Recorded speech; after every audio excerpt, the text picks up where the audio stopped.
In the remaining jungle of Borneo lives a tribe of nomadic hunter-gatherers.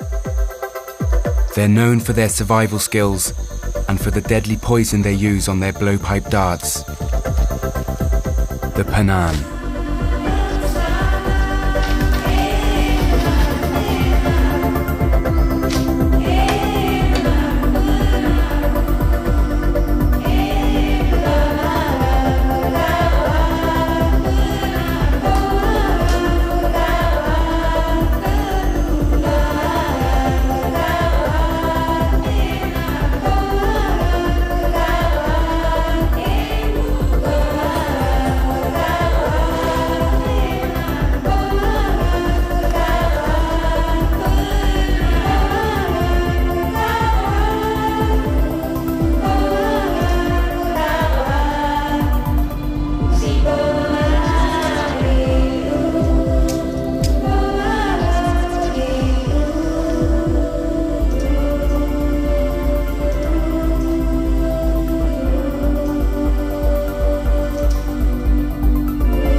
My name is Raphael Treza.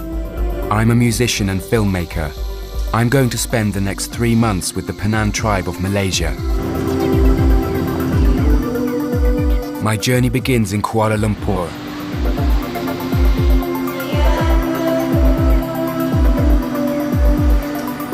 Then a flight to Borneo, the third largest island in the world, bigger than France or Texas.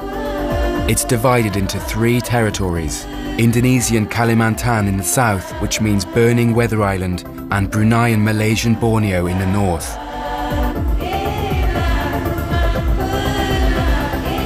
From the air, I catch a glimpse of what the palm oil industry has done to this country.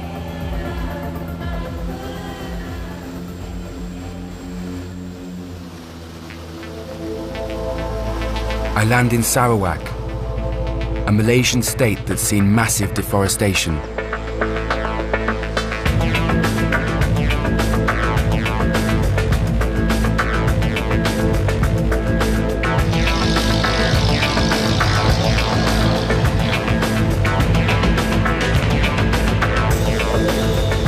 A land where activists get killed or disappear. During a period of over 50 years, the Malaysian government has overseen the destruction of the vast majority of Borneo's primary rainforest, selling it for billions of dollars as timber. Half of all the world's annual supply of tropical timber comes from Borneo, and it's replaced with rubber plantations and oil palm trees, the products of which are now used in around half of all packaged supermarket goods.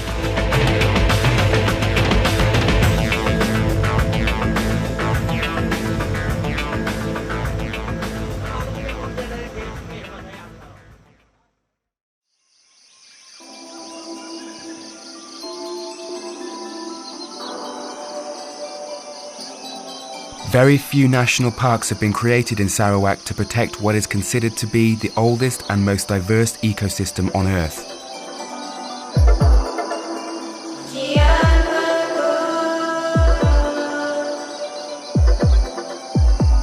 Hosting 1/3 of all plant species on the planet and an estimated 30 million insect species.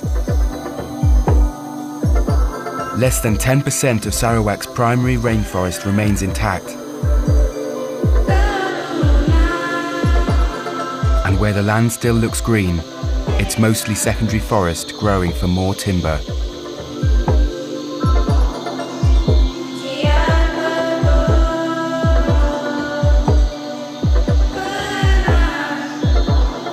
The forest grows back so densely that it's no longer habitable for the biggest and most endangered species like the orangutan and sun bears.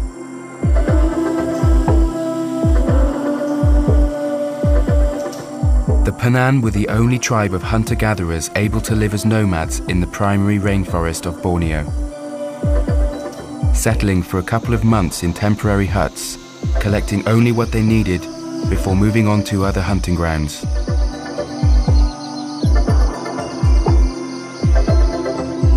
A peaceful, good-natured people, The 15,000 Penan who lived here didn't stand a chance against the powerful logging companies supported by a mafia state government.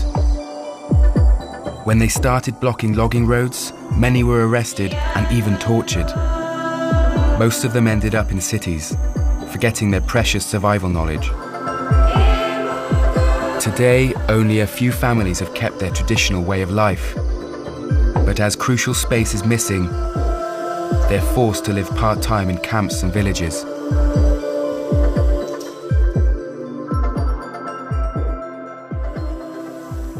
Bala is a semi-nomadic Penan tribesman. He's recently had to take shelter in a village when his forest was cut down. He's using a bamboo segment as a container to fill with the deadly tajem, the poison applied to the tips of his hunting darts. The tajem tree, or Antiaris toxicaria, grows up to 40 meters high. It's widespread all over South Asia and tropical Africa. In its raw form, the sap is deadly when it enters the bloodstream, causing lethal cardiac arrhythmia. But through a special refining process, the Penan make it even more powerful. It is then fatal in less than 2 minutes, depending on the size of the prey. It's ideal for hunting, as it doesn't contaminate the meat.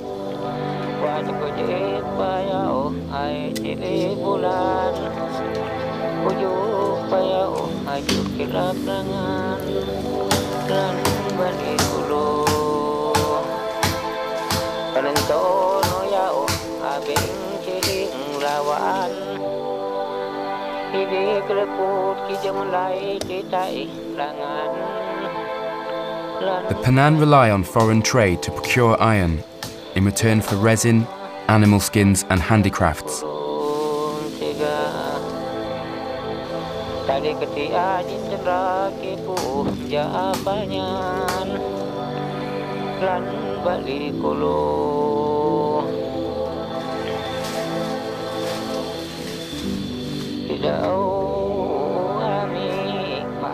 Bala carefully cleans the residual deadly sap from his machete.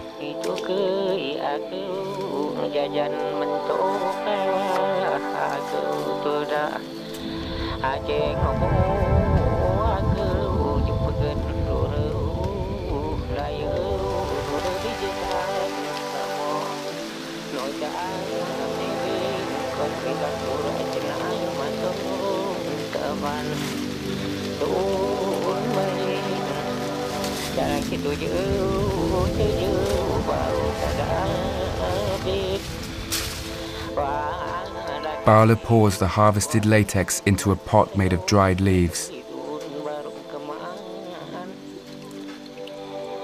These pots are also made from green leaves for boiling water and cooking meat. He's careful to heat it at just the right distance from the flame to avoid boiling the sap. As night falls on the forest of Borneo, many species risk leaving the safety of their burrows.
Be have jam kira 2 minit kenan tajam tu tong lu kelunan pe be bari beken tenang ci tau pe ya matai ni lu non asan lu musid dah bari re ala dah na be lu murid matai non kenan tajam tu babui pe ya mon lu put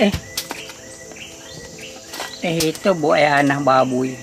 Itu kecil ni tahu pegak temen ni tahu awak tong babuy be murid matai makin lah pun si tahu pe putui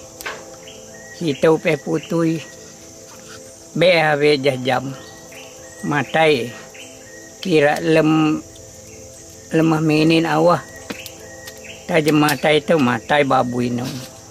Kenan bangsa tajam tu biar omong tenawan ko put omong ene kedau ketai hako murid muun be dak tai ke ave bari tong lamin rana matai kelunan pe kenan ke reput ne kedau hanah murid pe tapi ne ave si tai dak lem ne kedau na keto ni kubai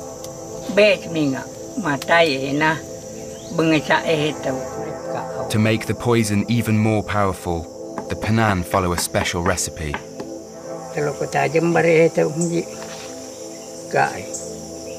They combine several plants in specific proportions. Kada jalan Penan mana kena matai na.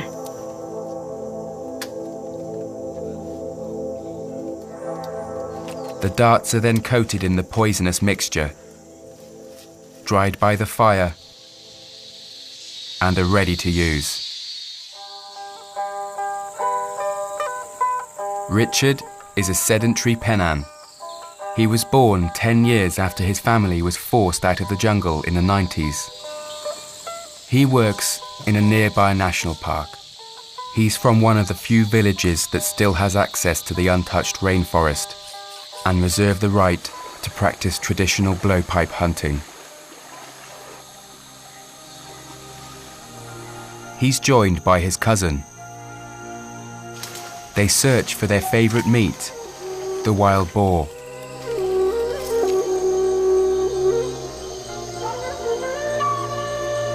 It's become harder to find due to human activities around the border of the park. Blowpipe hunting is a matter of stealth and patience. During the day, every animal is on their guard.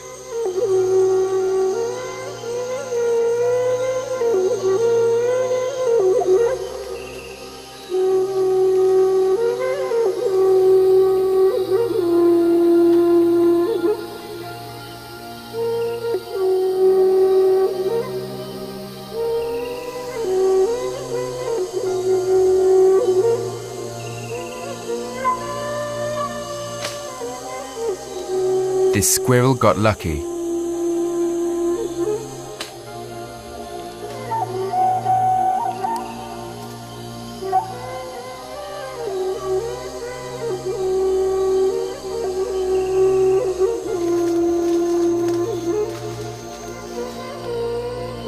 Richie has found some bamboo shoots.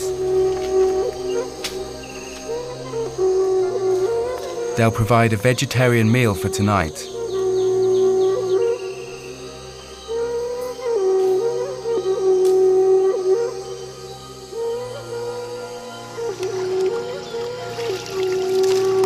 Later, they're boiled to clear the cyanide it naturally contains.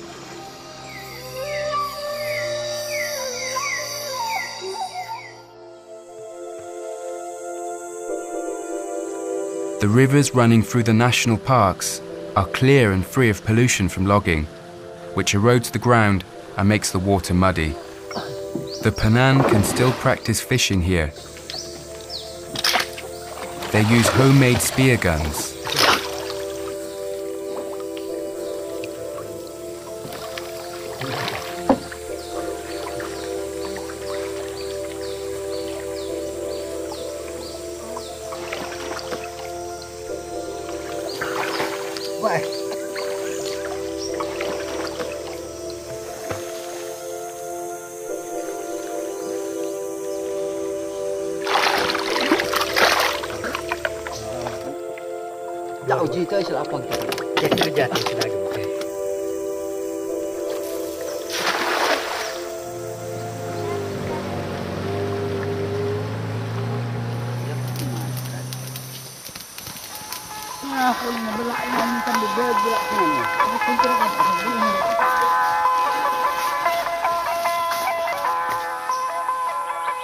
They also fish in swamps using bread. It only takes 3 seconds to catch a fish.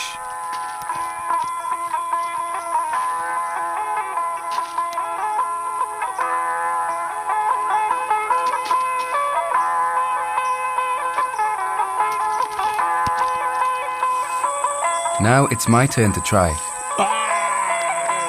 I got one.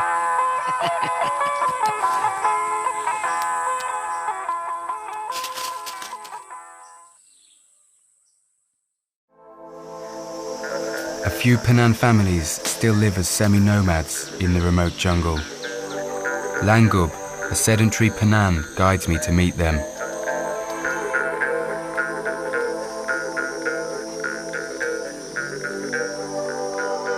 He needs the help of a Penan couple who live on the way.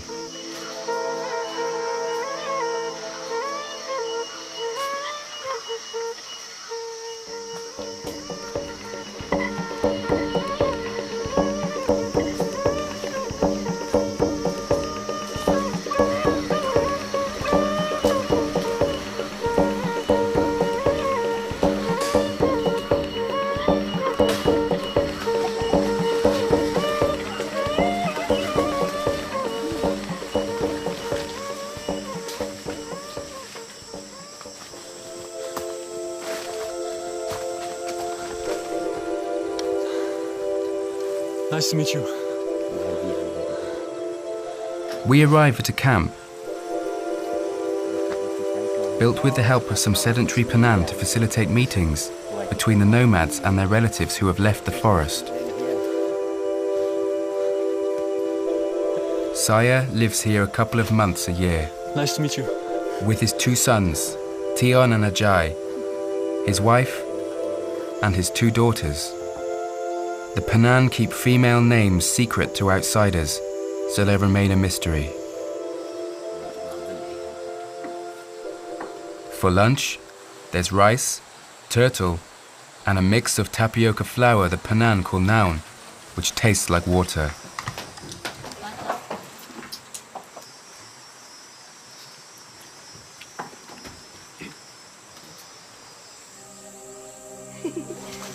Their main source of food would traditionally come from the sago palm tree. Saya and his kids are taking me to harvest its trunk. The Penan take great care not to damage the roots, so the palm will continue to thrive. He first collects some moss called jaka, an essential survival element used to light fires.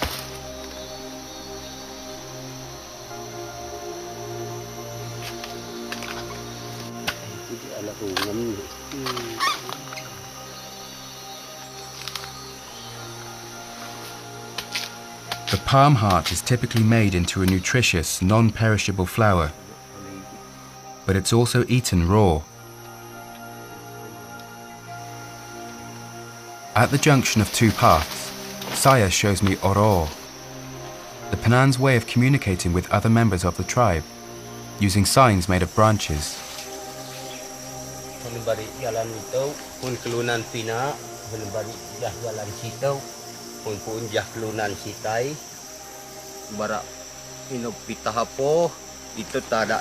The code always begins with the Penan motto, Jakanin, we have the same heart. Jakanin, Jakanin. Awah ulang Jakanin kuat kenin itu jah tada pemung. Hun tada itu pun. Hun ko laau, kau tai laau mole ke mole tai ame, biso ame mole kai itu jah tada nyeho mole tebai. Bai. Bari itu. Tau rehno torok atau reh sakit bore. Irah mana Raja awame suai sahau bari itu kaan irah mana situ. Penan itu boleh sai aku penan tong di paba.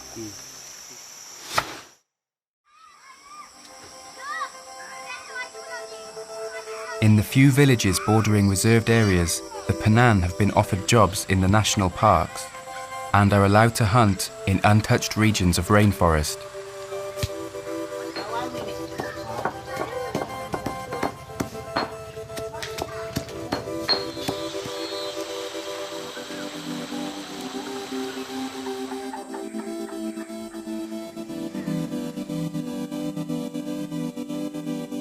In tourist places like these, the government appears to have made an effort to build a brand new hospital. But as I'll learn later, nothing has been arranged for the Penan who've been forced to settle down in remote villages.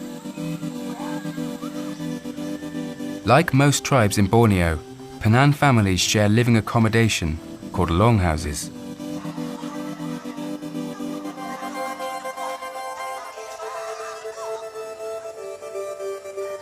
Their woven craft is made of rattan, a vine that can reach a length of more than 200 meters and can be crushed to use as a natural toothbrush.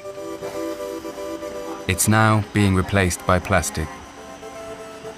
The Penan used to be animist, worshipping the forest spirit called Balei. Like most tribes in Borneo, they've been Christianized.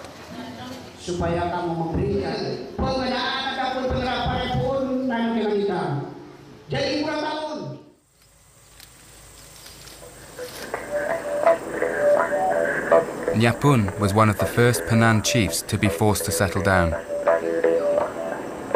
He says he's probably 89 years old. The Penan used to live in the present. The canopy would hide the sky so they couldn't count moon phases or years. He's gathering fern shoots and tapioca leaves for lunch.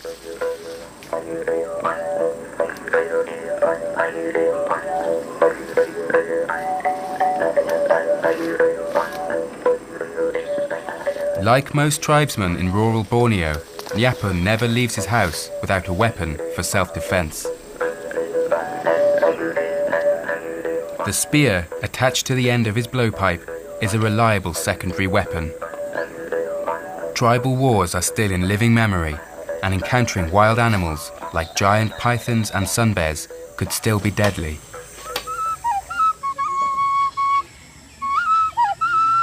Nyapun's second wife plays nose flute.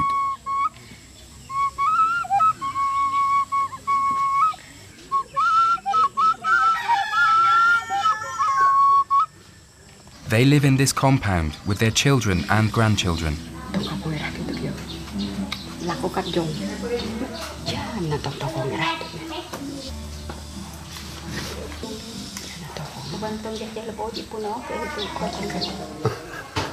This fruit tastes exactly like cinnamon.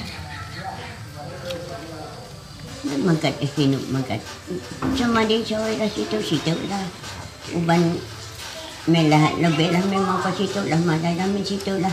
Tapi pengaruh lah kau tu cahnya mek pita seluang pita nak dekat pengumuman itu uban Ame daw pelakaw da. Tu sana ame uban me. Ino pe pelakaw me ino pe penitah me tam tanak kai. Kekat cincawit, kekat kaan, kekat pengumuman ame libat awak ame lakau. Kenat awak. Semua kena makan. Cuma ini di antong tanah ada hukuman sembarang. Kopi takaan sembarang. Hukuman pergi awak. Sebab itu. Tapi satu ni, dia ni makasih. Memegang itu tak bakal bikin apa. Mari ame maupun apa. Tahu tahu lo kena mari apa dia ni. Dan ini mepita katiran me pipalan me. Ini kemana me mari apa dia. Kami piajam tuai ni pahulo. Terima kasih ngana.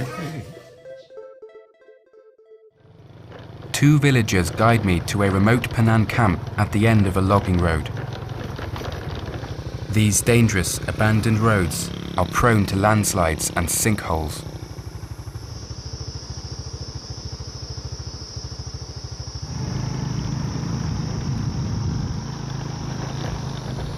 A few pockets of primary rainforest were spared from the chainsaws.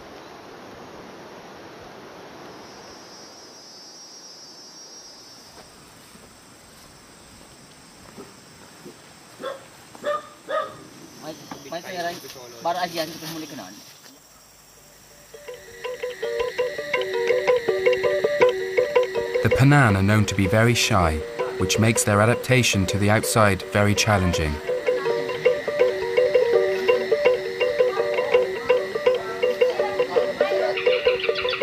The villagers have a hornbill as a pet.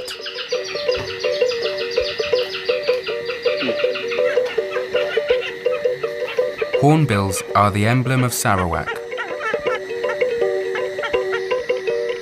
Many different species exist all over Asia, like the great hornbill, here filmed in Cambodia.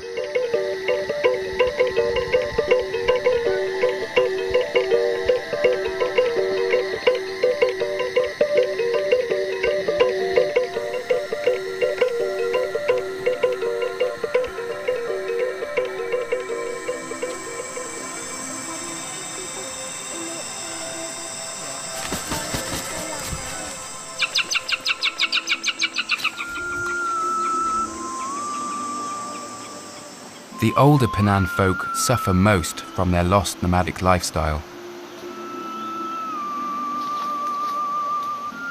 and struggle to adapt to life in the villages. Many suffer from depression or have lost their minds.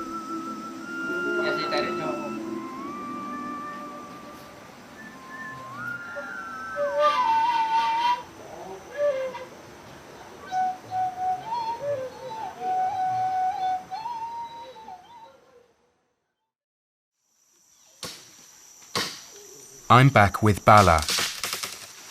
He shows me how to make Penan bark cloth. He cuts a beripun tree.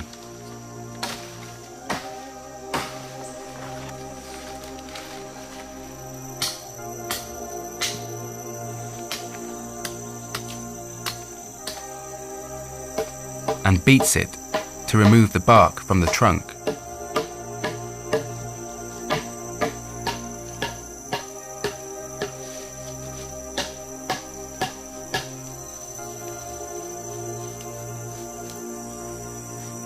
The Penan use over 1,500 names for plants.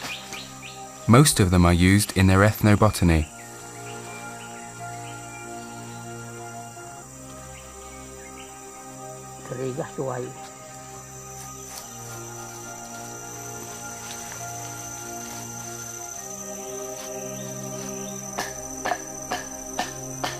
He softens the bark by beating it.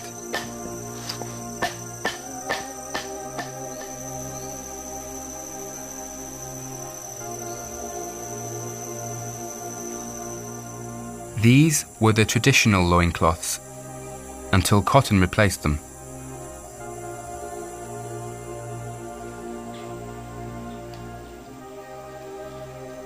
This plant is used by the Penan to treat snake bites.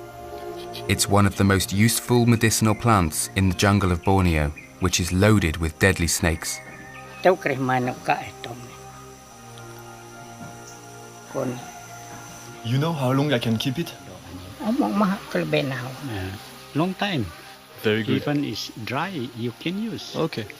What is the name of the plant? เป็นนาวันโตรก Is it working for every snake? โอ้เป็นโตรกเตียวแต่นั่งไงเบะละเบะเตียวมาไตเบะมันอะไรนาวันมาไต Did he see people getting bite by snake? เอามองคนในยุคโตลงเอามองก็ Like you hear the Bruno Mesa Yes. before? Yeah. You use this one also. Okay. This same plant saved the life of Swiss ethnologist and activist Bruno Mansa. He spent 6 years living with the Penan in the 80s, unifying and rallying them against the loggers by helping them to block logging roads. The Malaysian government put a price on his head. He disappeared in the jungle of Sarawak in 2000 following his return from Europe. He was declared dead in 2005 and remains a hero for the Penan.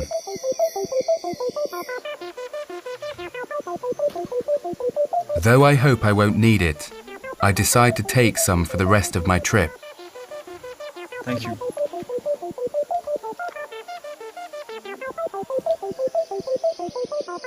Another very powerful medicinal plant in Borneo is kratom. It's known to treat opiate and alcohol addiction. It's also used against fever and to relieve stress and anxiety.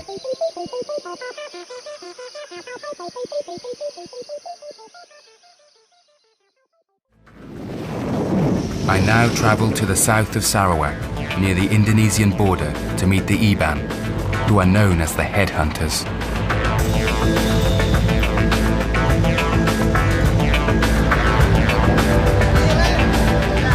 Their name is also the Lakya, which means the strong men. They're used to practice headhunting on other tribes, including Penan. And some families still keep skulls as trophies in their longhouses.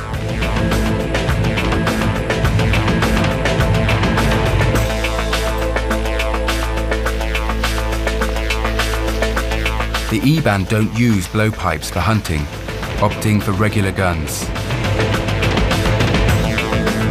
Even though headhunting officially ceased a century ago, the Iban are still remembered as merciless warriors.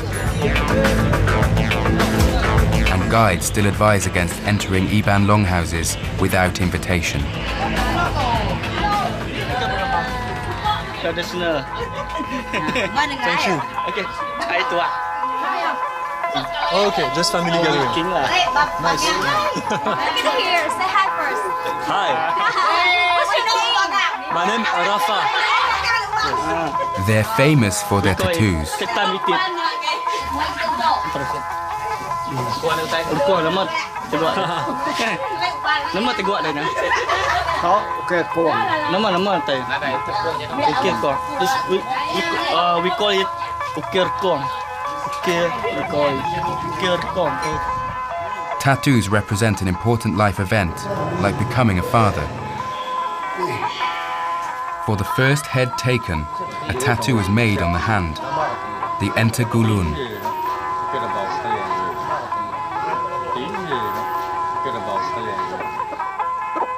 The Iban now mix their traditional tattoos with Western styles. And foreign travellers come to get Iban tattoos.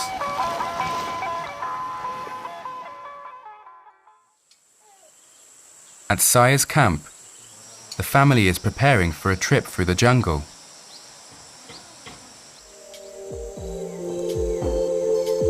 Saya's daughter is petting the family's monkey.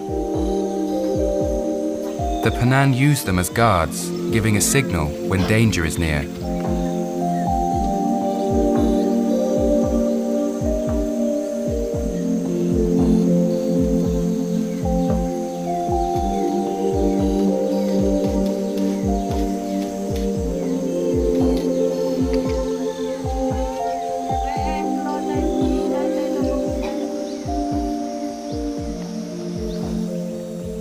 The family prepares to build a camp, en route to their next living place.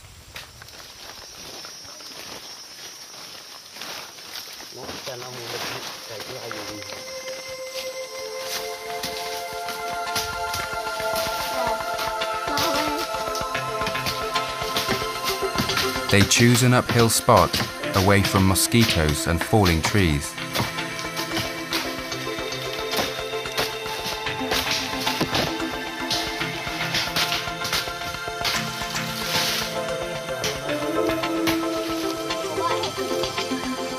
Under such changeable weather conditions, they must be able to build a rainproof shelter in under an hour.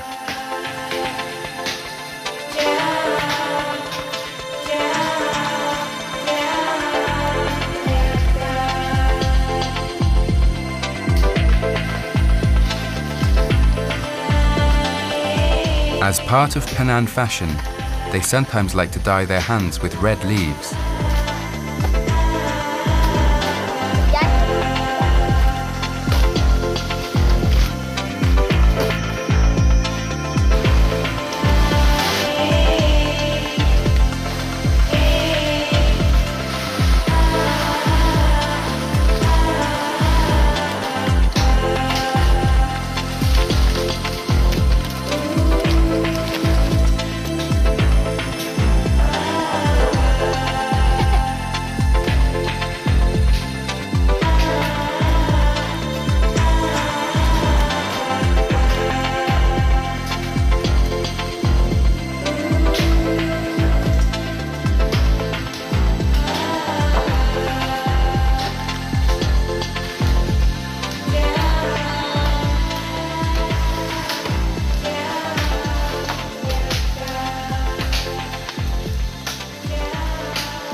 Kumoko ito ni bari kayo. Ito ni bari tana. Itong ratag me ito. Inungaran be me kilo etacha. Uban hay rafrita. Dani sito na. Nekaala kau ketay tana. Be ame omong tolong ka. Bari rabake lah gin lao kau ngan kau omong tolong ngan kekatlunan jinusit omong tolong ame. Itulah ame ketengi kenan nah. Pohota nak tu jalan ame pitah kaan, pitah hapo, pitah kat kerja ame, kenan ame inahak kengan ko, kenan keninke. The family occasionally leave the forest to trade meat in the villages, but they're often isolated for months and must light their fires without using a lighter.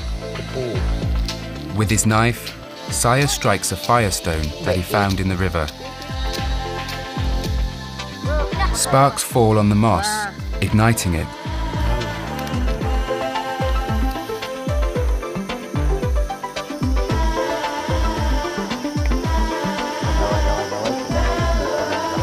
More moss and a bit of cloth help the flames grow.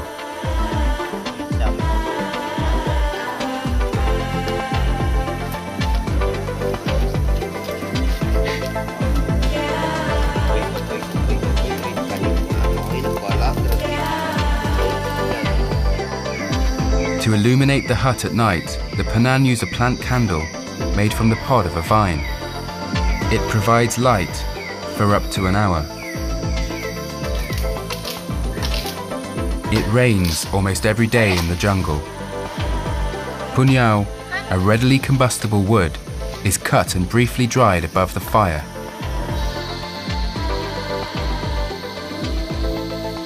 Tion is making Penan forks, or atip, some versatile and effective cutlery, which are easy and fast to craft.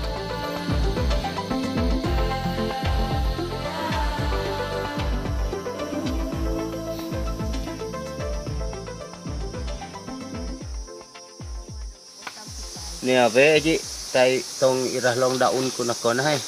Nè về ino omok kunyi ho kita tolong iya.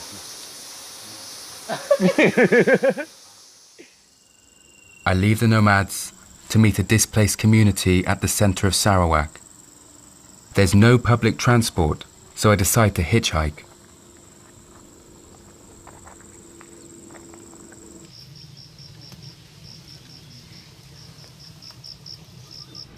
What do you transport? Diesel. Diesel? Tower Telkom. Okay.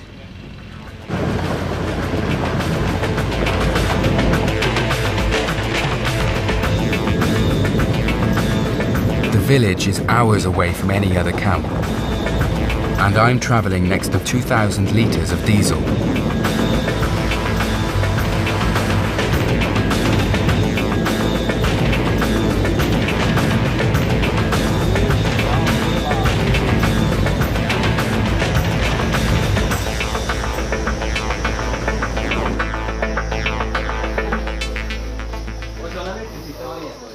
Hello. Nice to meet you. Hello. I come with a present, the book written by Bruno Mansa.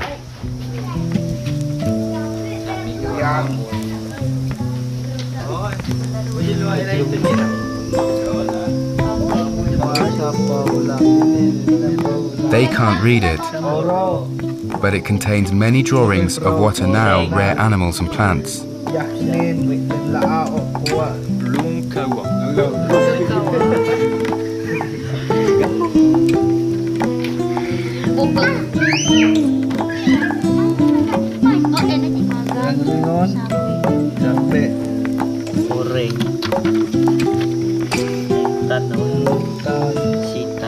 This book, Bruno Mansa. Oh, Bruno Mansa book.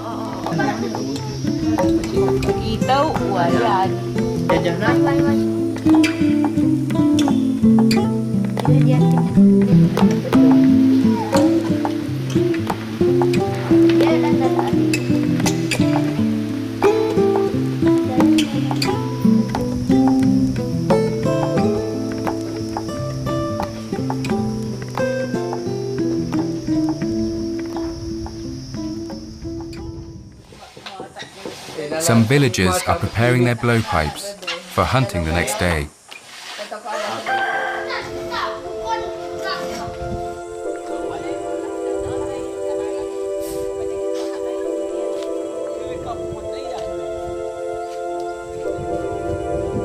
Penan blowpipes are crafted from ironwood, the hardest wood in the jungle. Their making is a long process, drilling by hand on a platform. The use of wooden blowpipes only appeared in the middle of the 20th century, when the Penan acquired iron drills. They were previously made of bamboo. Once shaped as a tube and sanded down with a special leaf, the blowpipe is precise up to 40 meters. Nice.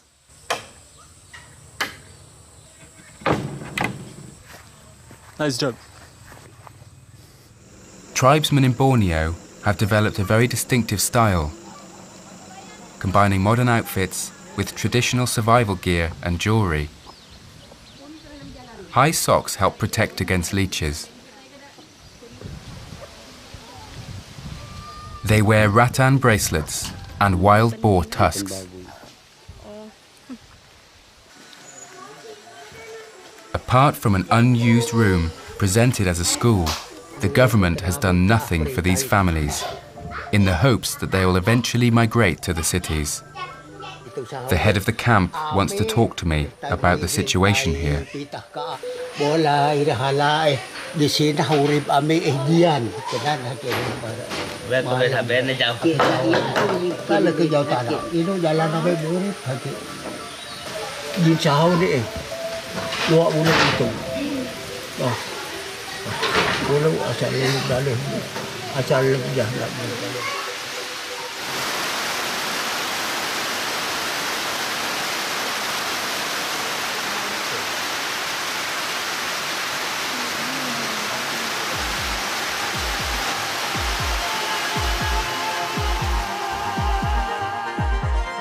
Sarawak is home to what was once thought to be the largest cave on Earth, until one bigger was recently discovered in Vietnam.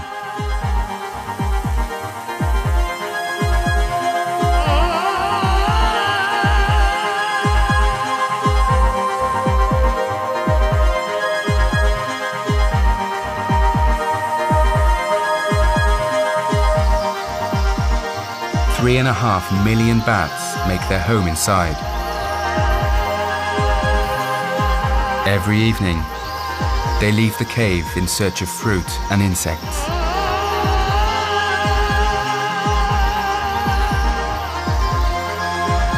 they form swarms to confuse predators like eagles.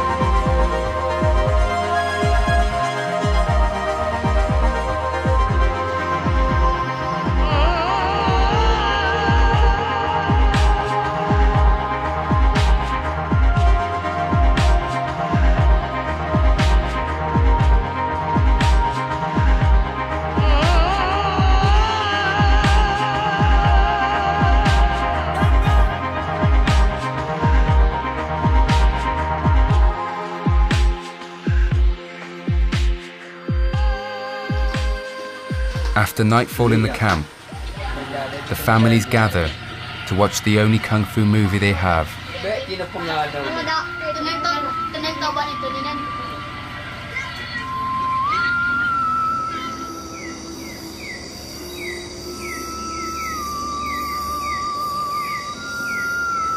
This giant cicada is one of 1,000 different cicada species in Borneo.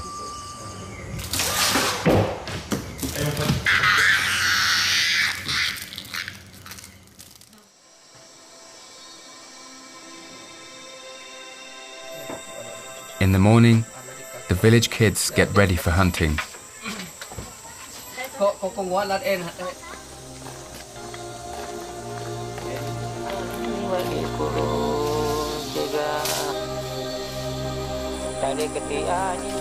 Leah, Asik, and their little brothers Jung and Joachim find a thorny palm, whose soft heart is used for the dart's fletching.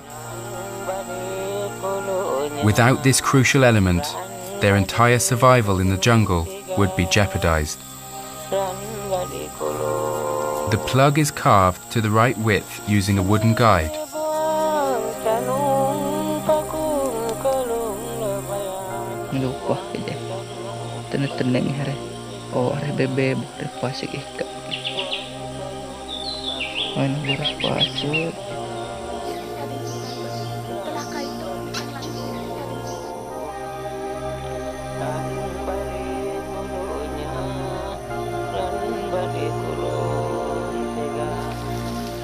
The season for wild fruit lasts only 3 months a year, and boars have become rare in this secondary forest.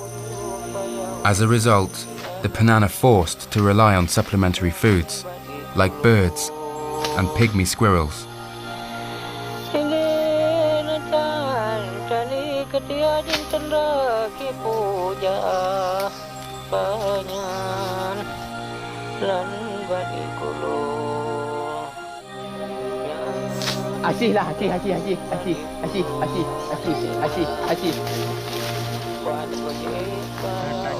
Using the poison, small prey dies instantly.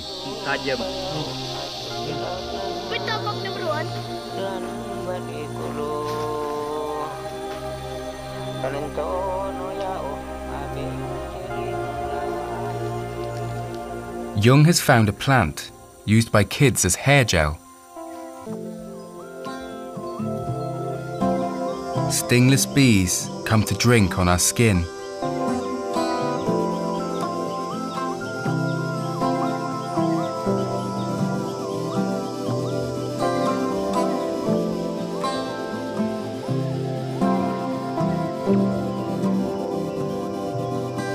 Giant wild bees also make swarms on the remaining tall trees.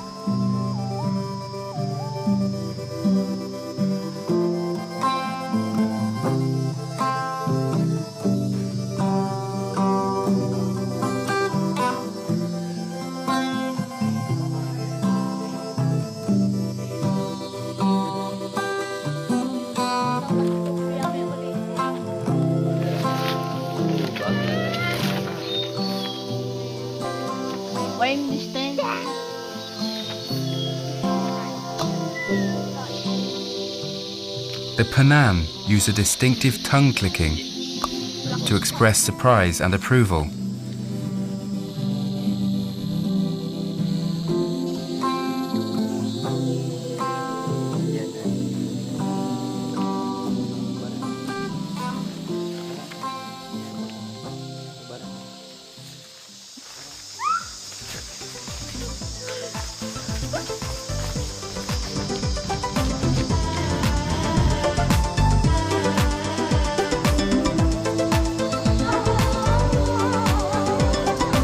it is time for me to leave the Penan, a people for whom kindness, generosity and courage is a way of life.